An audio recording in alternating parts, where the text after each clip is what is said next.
Hoje nós vamos falar sobre direitos da mulher.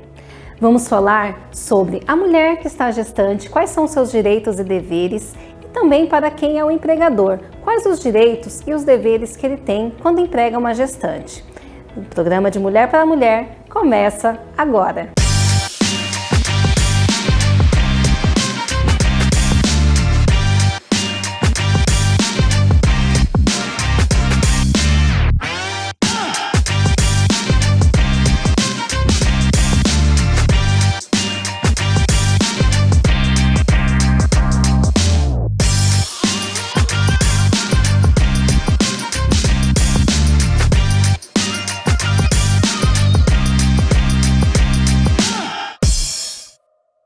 Há 18 anos, ela se dedica ao direito. Há 13 anos, ela é formada advogada na área trabalhista. Ela ama o que faz. Inclusive, esse amor a levou a ter diversos prêmios de reconhecimento, como profissional de destaque e a profissional mais lembrada em Arapongas. Estou agora falando com a advogada Bruna Calisto. Boa noite, Bruna. Que prazer ter você aqui. Boa noite, o prazer é meu. Fico lisonjeada com o convite, pessoal.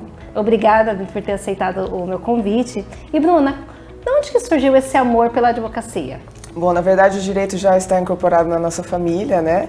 O meu pai, o Duvaldo Calisto, tem um escritório em Arapongas há 35 anos, vai completar 36 anos agora nesse mês. E desde nova, então, sempre tive essa paixão por advocacia. E desde no primeiro ano da faculdade já comecei meu estágio. E logo após me formei, né? E só que daí, na verdade, sempre me interessei pelo ramo do trabalho, da direito trabalhista, né?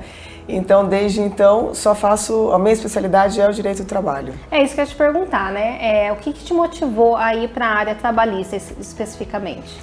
Eu sempre falo até para os meus estagiários que a questão de...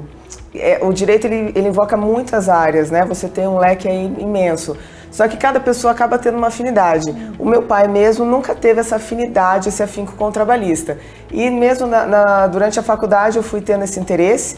E como no nosso escritório a gente atua em todas as áreas, eu acabei me encantando mais para a questão de direito trabalhista. Até atuo em outras áreas, mas a minha especialidade, que eu já fiz especialização, faço cursos diretos para estar atualizando, né, é realmente no ramo do direito do trabalho. E eu percebo que no seu Insta, né, você coloca bastante dicas para a mulher, assim, você tem um foco a mais para a mulher. E falando até sobre a mulher no trabalho, né, nessa questão da gestante, qual que é o maior erro que hoje os empregadores, né, o dono de negócio, ele comete quando ele tem uma gestante na sua equipe? O que a gente percebe? Me dá uma impressão que o empregador ele considera uma funcionária gestante como se fosse uma grande vilã. E eu acho que teria que, hoje, o direito, as leis estão tentando resguardar maiores direitos para a gestante justamente por causa disso, né? Então, o que acontecia muito? A empregada descobria que estava grávida e ia informar o patrão, já tentava dispensá-la ou colocá-la de lado, né? Uma discriminação. Então, hoje, a maior preocupação do direito do trabalho, a legislação, é realmente resguardar esses direitos da mulher, que é, às vezes, muito mal vista, com a questão que é natural a qualquer pessoa, a mulher, né? Mas especialmente nisso. Então, hoje nós temos uma legislação já específica para resguardar os direitos da gestante. Inclusive, a gente vê, às vezes, até algumas empresas têm essa pergunta, né? Você tem filhos? Pretende ter filhos, né? Sim. Justamente para já se resguardar em relação a essa questão, né? Mas a gestante, assim, além dos direitos que ela tem, né? Que muitas já sabem quais são os seus direitos, quais são os deveres que é importante também a mulher que está gestante, que está nos assistindo, que trabalha, ela saber, assim, os seus deveres também. Em vias de regra geral, uma gestação não é doença, né? Então, se a gestante tiver uma gestação normal, tranquila, sem nenhuma peculiaridade, é para ter um contrato de trabalho normal, né? Então, toda vez que ela precisar se ausentar ou ela tiver algum problema de saúde, ela tem que apresentar atestado, porque o simples fato dela estar grávida não significa que ela tem, assim como posso dizer, autonomia para fazer o que bem quiser. Por exemplo, se ela faltar e não apresentar atestado, o empregador pode descontar normalmente. Pode descontar, pode aplicar advertência, né? Advertências reiteradas pode gerar até uma justa causa. É lógico que daí tem que ter uma um resguardo muito maior por causa da questão da gestante, mas é entender que não é só porque está grávida que pode fazer o que quiser, né? Chegar atrasado ou faltar. Tudo igual um funcionário normal. Se for faltar, tem que ter atestado. Se tiver que ficar, não tiver condições de trabalho, tem que pegar um afastamento com o médico, certo? Porque a partir do momento que a mulher tem ciência da gestação e tem que informar imediatamente o empregador, ela não pode mais ser demitida sem justa causa. Mas nada impede dela de sofrer uma justa causa, né? Já vi casos disso, da gestante acabar faltando reiteradamente, não trabalhar mais e acabar tendo uma justa causa. O que a empresa não pode é mandar embora por livre e espontânea vontade. Ela ganha essa estabilidade até 5 meses após o nascimento da criança, que daí tem o período da licença, né, do auxílio maternidade, mais 1 mês. E quando acontece de ela não comunicar, né, o empregador que está contratando que ela está gestante, quando ela está em poucas semanas, às vezes a pessoa já sabe e ela não comunica. Como aí que pode ela ficar corre isso? o risco de ser dispensada e aí ter toda uma burocracia para informar após e aí ter o contrato reativado ou eventualmente ter que entrar com uma ação para indenizar. Eu parto do princípio que a partir do momento que ela tem ciência, ela tem que informar imediatamente, principalmente quando há uma demissão. Então, se você já sabe que está gestante e você é demitida do emprego, imediatamente você tem que avisar o empregador, porque o certo seria ele anular essa rescisão para o contrato voltar ativo. Ô Bruna, e qual que é o assunto que hoje as gestantes mais te procuram em relação ao empregador? O que é mais comum você ter de atendimento no seu escritório hoje? Uma das questões mais recorrentes envolvendo gestante e contrato de trabalho é quando elas estão no contrato de experiência. Esse contrato de experiência ele acaba, ele se encerra e ela acaba descobrindo que estava grávida durante o contrato de experiência. Há muitos anos atrás, quando me formei, isso não gerava estabilidade. Hoje é pacífico que se a mulher contratada tiver no contrato de experiência e acabar ficando grávida, ela tem estabilidade. Esse contrato de experiência acaba ficando um contrato por prazo indeterminado e ela tem estabilidade até o fim da gestação e mais 5 meses. Então isso ainda causa bastante repercussão. Às vezes realmente a própria empresa não tem conhecimento, às vezes nem a própria mulher no momento que é dispensada durante o contrato de experiência tinha conhecimento da fase de gestação. Então, mas independente de ser contrato de experiência, ela ainda assim goza de estabilidade, desde que ela tenha ficado grávida no período do contrato de experiência ativo. Então assim, até a gente estava falando aqui dessa questão de às vezes ela não comunicar, então se nesse período, às vezes ela entrou e não sabe que tá, então com 10 dias que ela estiver trabalhando, se ela fazer o exame e testar positivo, né, tiver positivo, ela já tem essa estabilidade. Já adquire a estabilidade. E até você comentou no começo, né, que às vezes o empregador chega perguntando, mas você tem expectativa de ficar grávida? Isso é uma pergunta que acaba sendo um pouco até ofensiva. Primeiro que a partir do momento que é uma mulher, a qualquer momento ela pode ficar grávida. Lógico que a gente tem idades, né, de maior facilidade ou não, mas você não pode contratar alguém com essa limitação, né? Ou uma imposição, você não pode ficar grávida, isso não existe. A partir do momento que você está contratando uma mulher, você sabe que ela tem, em qualquer momento ela pode ficar grávida, né? Então acontece muito da mulher acabar tendo receio de contar para o seu empregador que ficou grávida por causa desse tipo de perguntas no momento da entrevista. E isso tem que ser evitado, né? Tem que ser barrado, porque ela tem que ficar livre de contar já de início o que está acontecendo, o que ela está passando, até para ela ter uma maior segurança, uma maior tranquilidade no momento da gestação. Como eu falei, não é uma doença, mas é um momento muito especial, muito delicado. Ele envolve mais cuidados, né, do que qualquer outro momento. E dependendo da função também que ela exerce na empresa, né, ela tem que ter alguns cuidados, às vezes até ser transferida de setor, né, porque dependendo ela não pode, para não trazer nenhum problema. Exatamente, né? Evitar o trabalho que tem contatos com agentes insalubres, carregamento de peso. Às vezes, no começo da gestação tem muitos enjoos e às vezes o local que ela está trabalhando tem um cheiro muito forte. Então, assim, eu acho que tem que ter um cooperativismo muito grande nesse período. E é por isso que também depende tanto do empregador quanto da empregada. Ela está passando todas essas situações, quando faltar, levar atestado, sempre estar conversando com a empresa, para também não utilizar a gestação como uma muleta, né? para realmente deixar claro o que está acontecendo e o que ela está precisando. Porque o que acontece muitas vezes, a empresa descobre que a pessoa está grávida, ela já isola, coloca no cantinho. Isso para mim é como se fosse um assédio moral, né? Porque daí a pessoa ela sabe que ela está sendo refugada. Né? A mulher, no momento especial, ela sabe que ela está sendo tratada com diferença por causa do estado de gestação.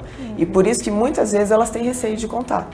Já para ter, porque realmente a gente sabe desse preconceito que há em muitas empresas, em muitos locais, né? De forma geral. Já tem, até você falou no início que está mudando as leis já para quebrar esse preconceito, né, do patrão em relação à gestante, né, porque tem muita essa coisa, ficou grávida, agora não vai produzir mais, mas não é bem assim, né, gravidez, ela é saúde, ela é vida, né, ela está gerando uma nova vida, é claro, é um momento mais delicado, mas porém a pessoa ela pode produzir, continuar produtiva, talvez não da mesma forma, mas pode continuar produtiva, né, ou está exercendo aí o seu trabalho de uma maneira bem tranquila até o final da sua gestação, né? Muitas vezes é necessário tratar de forma desigual para se encontrar a igualdade.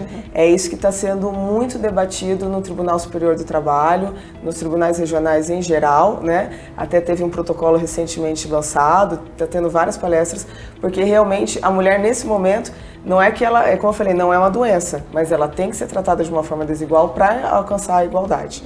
Porque realmente é um momento mais delicado que ela precisa de uma atenção maior.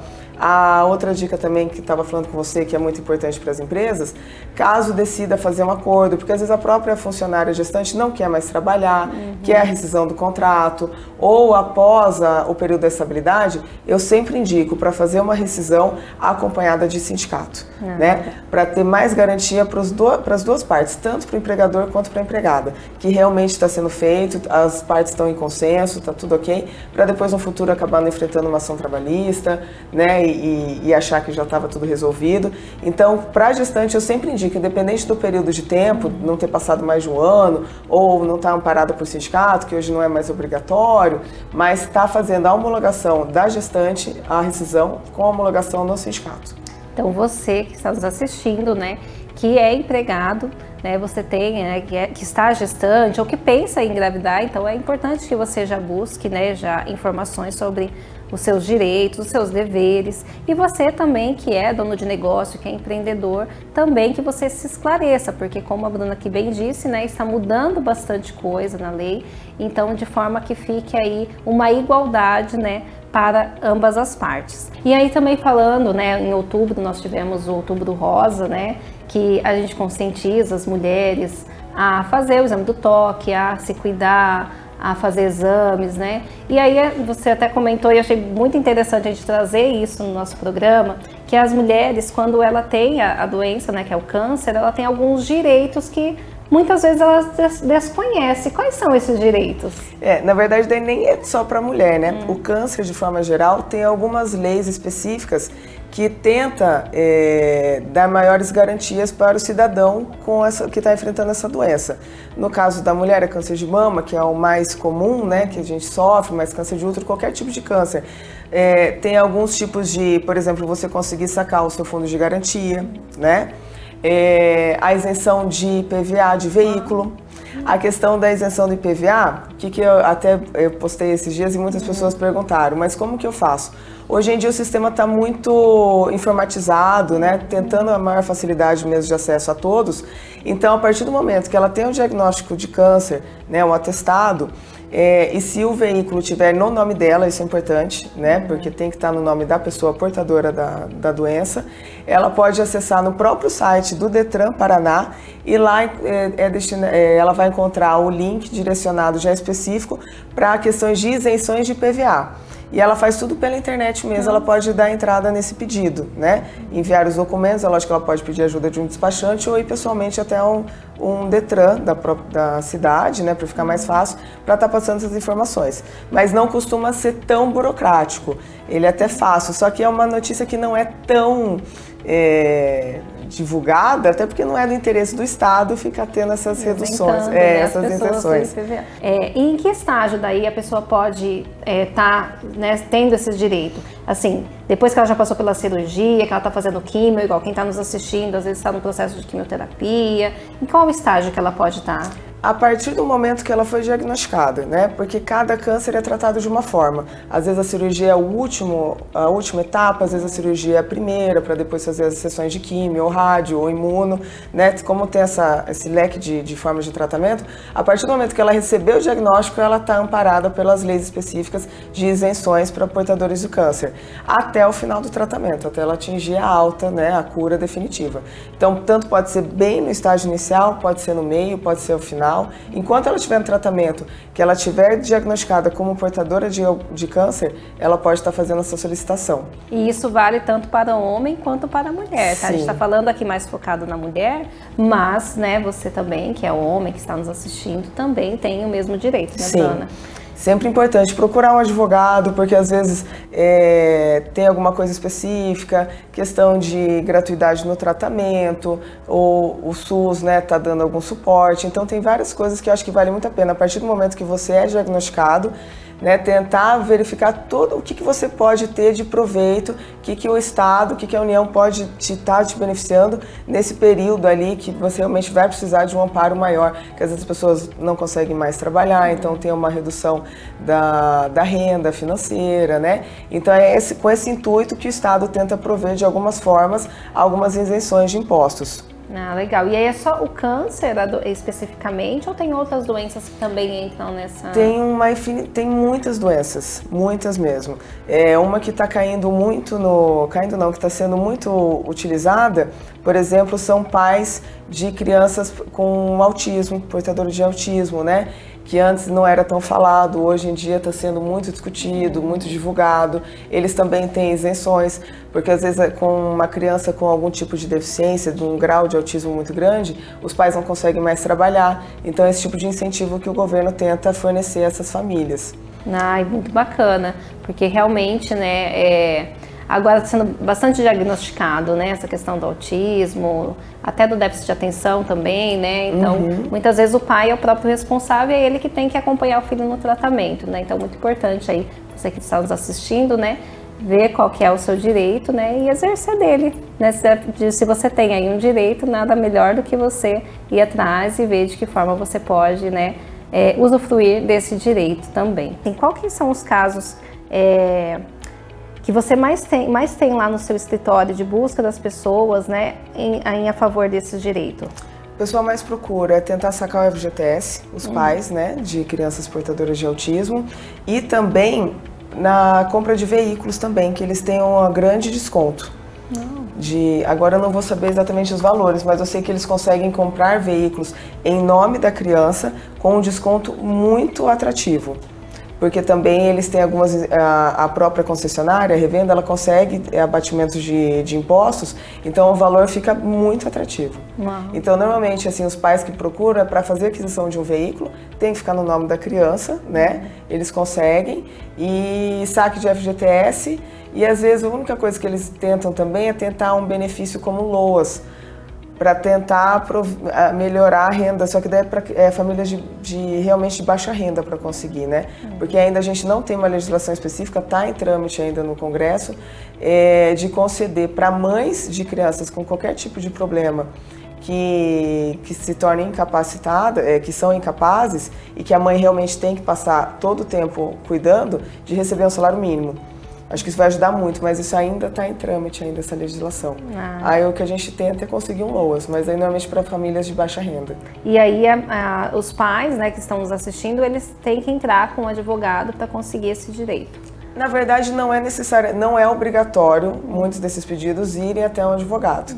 É que como essas informações não são tão bem divulgadas, acabam gerando muita confusão. Então, às vezes, eles tentam por vias próprias e não conseguem. O advogado sempre, como é uma questão administrativa, necessariamente não seria obrigatoriamente necessário.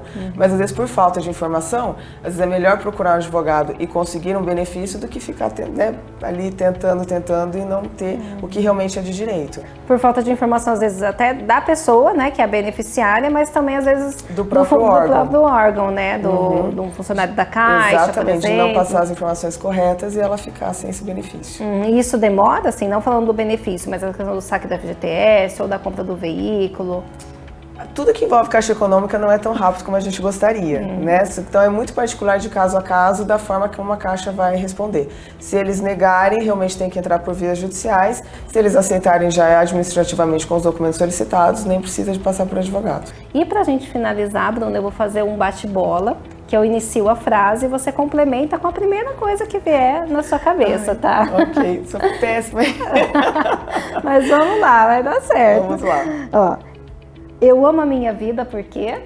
Porque eu sinto que eu estou realizada tanto na área profissional como na família, e na área de direito é um desafio cada dia diferente, né?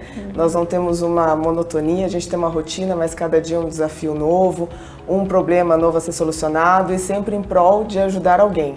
Então isso me faz muito feliz. Legal. Eu aprendi com a minha família Aprendi a minha família a compartilhar, a me doar muito mais, a sempre colocar eles em primeiro lugar. O meu trabalho me realiza quando? Quando eu consigo resolver o problema de um meu cliente. Para mim isso não tem nada que pague. E se você pudesse voltar para aquela Bruna, há 13 anos atrás, que estava lá com o canudo lá na formatura na mão e dar um conselho para ela, qual conselho que você daria? Olha, eu daria o conselho só para ela nunca desistir, que tudo vai dar certo, que sempre melhora a cada tempo, com a maturidade. A vida nos ensina que a superação vem do desafio diário mesmo, da luta, da batalha, para não desistir, para não cansar. Isso mesmo, para a gente finalizar, vamos fazer um brinde, né?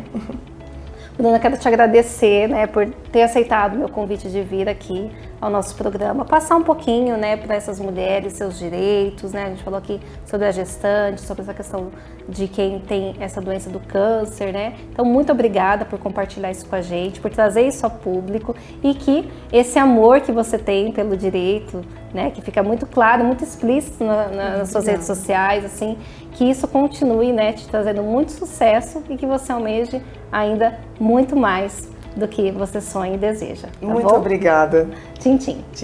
Vamos falar de uma dica para você que está precisando de dinheiro. A Din Din Já tem a melhor solução de crédito para você.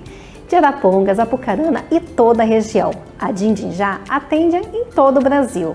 Tem o sistema antifraude, então você pode fazer o seu empréstimo de forma digital, através do WhatsApp que está passando aí na sua tela. Você que quer antecipar o seu FGTS, o dinheiro sai no mesmo dia, não tem parcela mensal e a taxa é a taxa padrão do sistema do FGTS, uma taxa bem baixinha. Você que é aposentado e pensionista, você pode fazer o seu empréstimo, agora foi liberado uma margem para o cartão benefício. Se você ainda não fez, aproveite e vá até a Din Din Já. Então, quer ficar com dinheiro o mês todo, sem problema para pagar as contas? A Din Din Já tem a solução. Por isso, pensou em dinheiro, pensou em Din Din Já. E a nossa inspirativa de hoje está no livro Pai Rico, Pai Pobre. Tem uma frase muito interessante nesse livro que ele diz assim: eu não posso mudar muitas coisas no mundo, então eu foco naquilo que eu posso mudar, que sou eu mesmo. Então essa mudança, ela faz com que eu tenha controle de mim, porque o que vem de fora eu não tenho controle e o que vem de fora eu procuro me adaptar. Até falando nessa questão de mudança, né, nesse controle que nós podemos ter de nós mesmos, uma coisa muito importante que a gente pode se trabalhar é a nossa transformação pessoal, a nossa transformação da nossa autoestima. Como tem estado a sua autoestima? Muitas vezes a mudança ela pode ser de dentro para fora ou de fora para dentro. Nós estamos com uma parceria com o Salão do Jebson Mello, onde eles fazem essa transformação de fora para dentro, que dá tanta diferença quanto essa diferença da transformação interna. No final de todo o nosso programa, nós vamos ver mulheres renovadas, mulheres que estão de bem com o espelho. Inclusive, eu aceitei esse desafio e também fiz essa transformação. Vamos agora conferir como que foi isso? Yo, Beyoncé.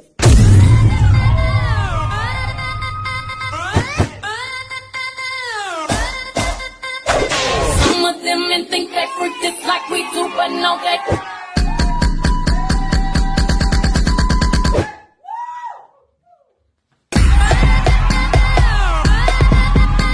E você pode seguir a gente nas nossas redes sociais, no Instagram, no de mulherparamulher.canal38 e no nosso canal do YouTube, que é Programa de Mulher para Mulher. Lá você tem acesso aos nossos programas, às dicas, aos assuntos da semana e muito mais. O de Mulher para Mulher fica por aqui. Uma boa noite, fique com Deus e até a semana que vem.